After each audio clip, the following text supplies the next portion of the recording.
What is up, guys? Welcome back to another video. My name is Nash, and today we're going to be talking about banking for college students. So this is going to help you if you're just getting started with college, or if you are in college. This is something that I had to learn along the way from when I started college to when I graduated. Now, I can imagine that if you are starting college, or if you are in college, you're working some type of job. It might be a part-time job. It might be a work-study position. It might be an internship that pays you money.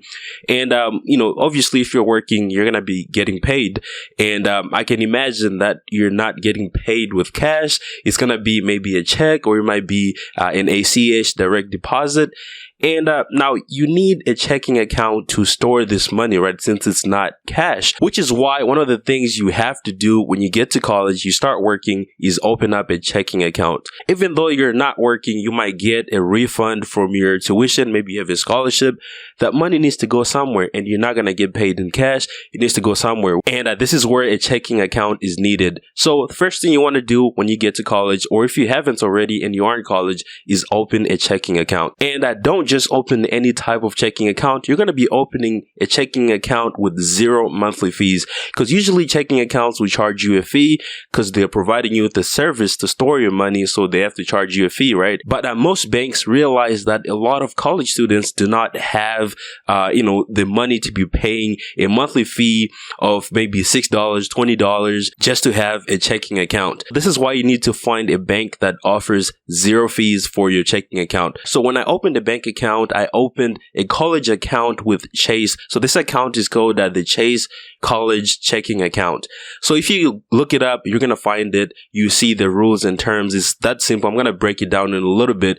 But if you just want to go straight to it, the link is going to be in the description below. It's going to take you straight to the website. So pretty much with this account, it is a 0 fee account. And just like with any 0 fee checking account, there are rules that come with this account. These are going to be really simple. So to open this account, you do need to be 17 years old. That is the minimum age, and the maximum is 24 years old. And once you get approved, once you sign up for the account, you will not pay monthly fees for up to 5 years. So that is, most people finish college in 4 years, and then some people take an extra year. So that should be able to cover your entire college career. So one of the main things they're going to ask you when you create this account is going to be proof that you're in college, right? So this could be maybe your grades, or I believe it could be transcripts, or anything that's going to show that you're actually attending college, right? Since this is a college account with 0 fees.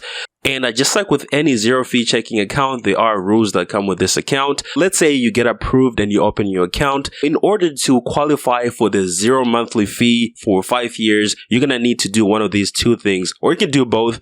The first thing is going to be an electronic deposit, right?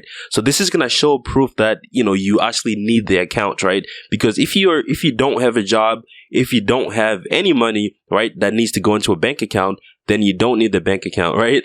So this could be from your job, direct deposit, or it could be maybe a tuition refund from your school. You just need one of those and you're fine. You can qualify for the 0 monthly fee for 5 years. The next one is a little harder to do since you might not have a lot of money. You do need an average ending balance of $5,000 every single day in order to qualify for this account. So this one is a little harder to do. I can imagine most college students don't have, $5,000 just laying down. All right, so now the question is, what happens if you don't have an electronic deposit or an average end of day balance of $5,000 every day? All right, so if you don't have those 2 things, they're going to be charging you a $6 monthly fee for using the checking account. It's really easy to avoid the $6 by simply having an electronic deposit. All right, so let's say you open your bank account, everything is good to go, you have a job, you have some money going to the checking account. One of the first things you want to do is turn off overdraft protection. So basically what this is if you have it turned on, what's going to happen is, let's say you have $2 in your bank account, right? In your checking account. You go to the store, you buy something that costs $20. Even though you do not have enough money to purchase something that costs $20, the bank is going to lend you the money when you swipe your card, but they're also going to charge you an overdraft fee, right? for lending you the money, and the average fee is $35. So that's what's going to happen if you have overdraft protection turned on. So now if you turn it off, what's going to happen is your card is just going to decline, right? So you don't get charged an overdraft protection fee. So that's the best way to do it. You don't have enough money to buy it, your card is going to decline. All right, so the next tip is going to be to track your spending. So you do need to track your expenses. It's going to help you manage your money, make sure you're not spending more than you're earning.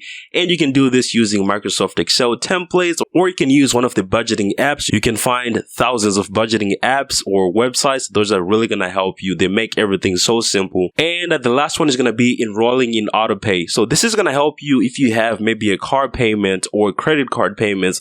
It's easy to forget these payments, especially if you're in college, because you have assignments, you have, a lot of things you have to do. So it's super easy to forget that you have to pay a bill. But if you enroll in Autopay for a credit card, it's just going to pay itself when the time comes, right? One of the things I would warn you when it comes to this is you need to have enough money in the account, or else the payment is going to decline. Or if you have overdraft protection turned on, it's going to go into overdraft and you're going to get charged overdraft fees. So I just recommend that you have enough money if you're going to turn on Autopay. But that is pretty much it for this video. Let me know if I missed anything, if you want to add anything else to this. Thank you so much for watching. I'll see you guys on the next one. Peace.